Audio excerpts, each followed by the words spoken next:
Okay, ladies and gentlemen, we're going to do section 8.4 today on page 392, the OHMIC region. You will recall from previous sections where we've discussed the characteristic curve of the field effect transistor, the OHMIC region. It's the portion of the field effect transistor curve in which the Ohm's law can be applied. Ne? When properly biased in the OHMIC region, a JFET exhibits properties of a variable resistance, where the value of the resistance is controlled by VGS. This is also one method of the field effect transistor being used. Alright, if we look at figure 830, you can see the OHMIC region is in the shaded area.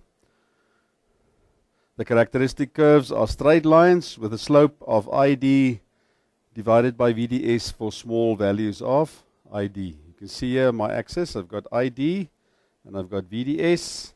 So for these values I can calculate values of ID.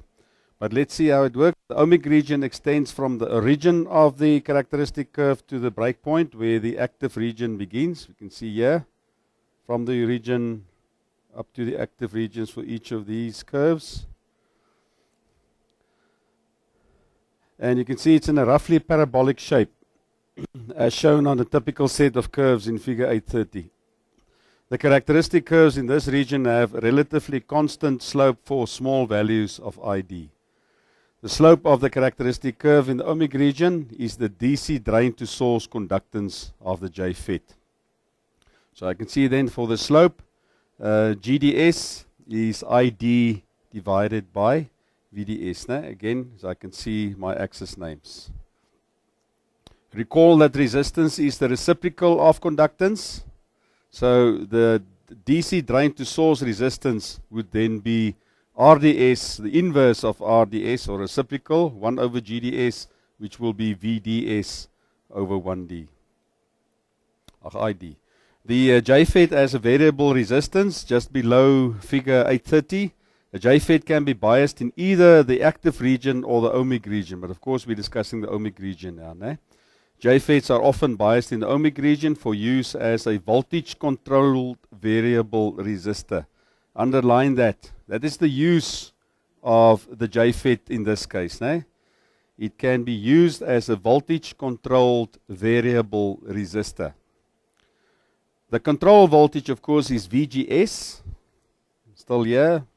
You can see here on the right-hand side, VGSs. And it determines the resistance by varying the Q point.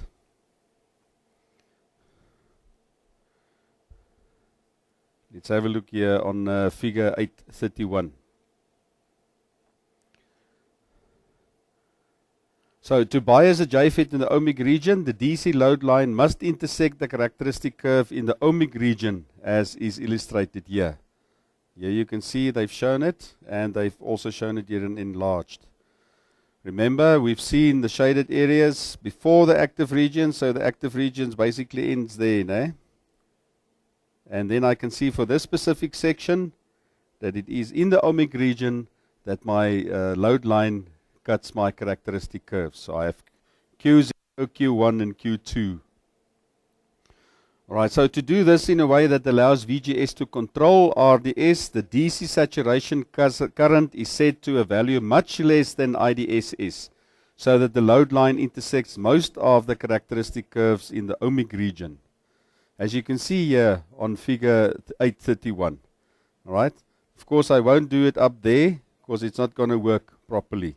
So IDSS is up there, so you can see what I'm doing here. ID sat is a much lower value. So I calculate there, if you will look at the bottom of page 393, ID sat is VDD divided by RD.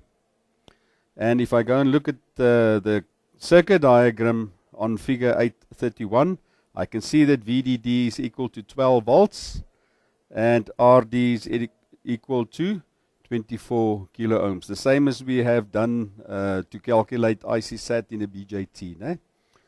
Now in this case it will be 0.5 milliamps. So you can see it's much lower than IDSS over here. So then it shows that the operating region expands three Q points there where it is enlarged here, Q0, Q1, and Q2. So as you move along the load line in the ohmic region, the value of RDS varies as the Q point falls successively in curves with different slopes. The Q point is moved along the load line by varying VGS is equal to 0 to VGS is equal to minus 2. Now you can see there the first one is VGS is equal to 0, so that is going to intercept there, where Q0 for VGS minus 1, I can see it cuts my curve over there, and then for VGS2, that will be the third point there on the load line where it cuts. So as this happens, the slope of each successive curve is less than the previous one. So a decrease in slope corresponds to less ID. You can see here, it moves in that direction, so it decreases. And at the same time, what happens to VDS? It's over here. You can see as I move along from 0 to minus 2, that VDS increases. So this implies an increase in RDS just by using Ohm's law. R is equal to V over I, and if I decreases and V increases, then of course the resistance will also increase. Okay. Then you can also underline the last sentence there. This change in resistance can be exploited in a number of applications where voltage control of resistance is useful. All right, but let's have a look at example 814 just to make sure that we understand.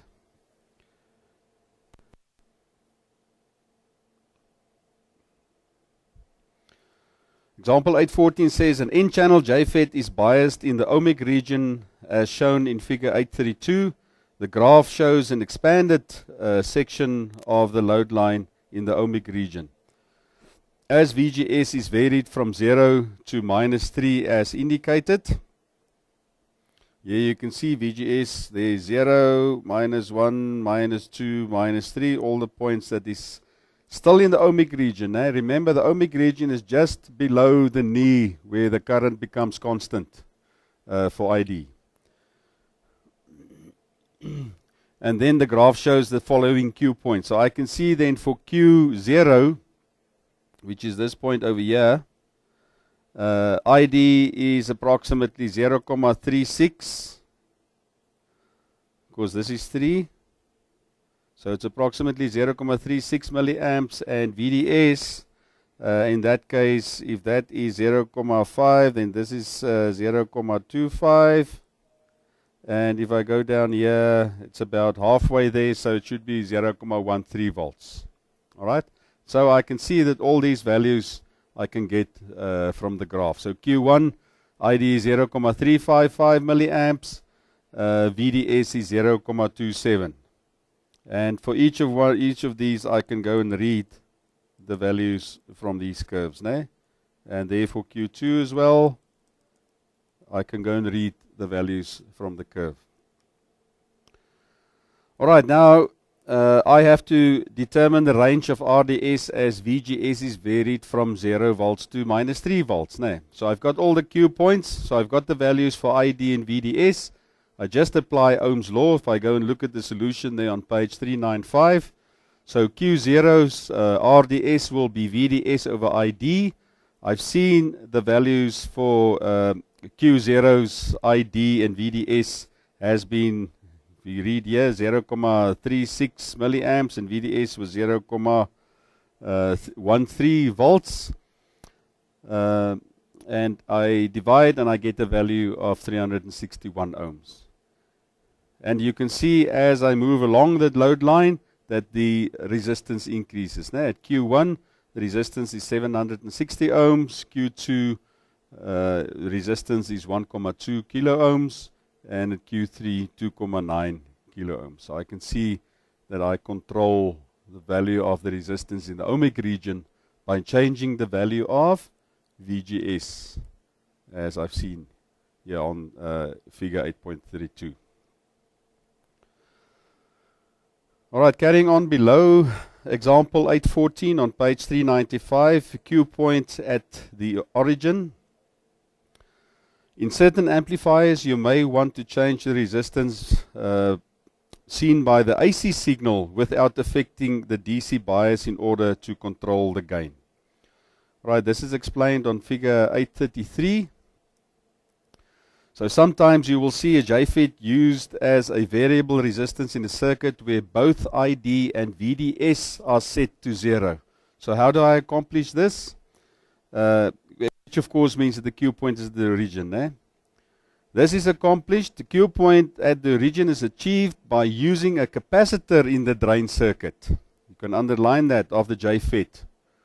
This makes the DC quantities, because we know what the capacitor does with DC. It blocks DC. This makes the DC quantities VDS is equal to 0, and ID, of course, will also then be 0 milliamps. So the only variables are VGS and ID, the AC drain current. At the origin, you have the AC drain current controlled by the VGS. As you've learned earlier, transconductance is defined as the change in drain current for a given change in gate to source voltage. Remember that formula, GM is equal to delta. Where was it on page? Let me just show you again. On page 379, GM is delta ID divided by delta VGS. Page 379. You can refer back to that. So the key factor when you bias at the origin is the transconductance, of course. So figure 833 shows the characteristic curve expanded at the origin. Notice that the OHMIC region extends into the third quadrant. I can see here that the OHMIC region actually extends up to here. Remember, up to below the knee of my characteristic curves. So at the origin, where VDS is equal to 0 volts and ID is equal to 0 milliamps, the formula for transconductance, which we've also seen on page 379, GM is equal to GM0. Remember, where VGS is equal to 0 is multiplied in brackets, 1 minus VGS over VGS off, close the brackets. Now, where GM is the transconductance, GMO is the transconductance for VGS is equal to 0 volts. And then GMO can be calculated from that following equation, which we've also seen on that page. GMO0 is 2 times IDSS divided by the absolute value of VGS off. But let's have a look at example 815 just to make sure that we understand what we have to do here. It says there, for the transfer characteristic curve in figure 833, calculate the AC drain to source resistance for a JFET biased at the origin if VGS is equal to minus 2 volts. Assume IDSS is 2,5 milliamps and VGS off is equal to minus 4 volts. Alright, then I just have to apply these two formulas. First, I'll have to find the transconductance where VGS is equal to 0. In other words, GM0. 2 times IDSS over absolute value of VGS off gives me a value of 1,25 millisiemens. Then I have to calculate GM at the VDS of minus 2 volts, which is going to give me a value of 0,625 millisiemens. And then just to determine the AC drain to source resistance of the JFET, of course, is just the reciprocal of the transconductance. So the reciprocal of 0,625 millisiemens is 1,6 kilo ohms. All right, that concludes section 8.4, where we discussed the OHMIC region of the field transistor.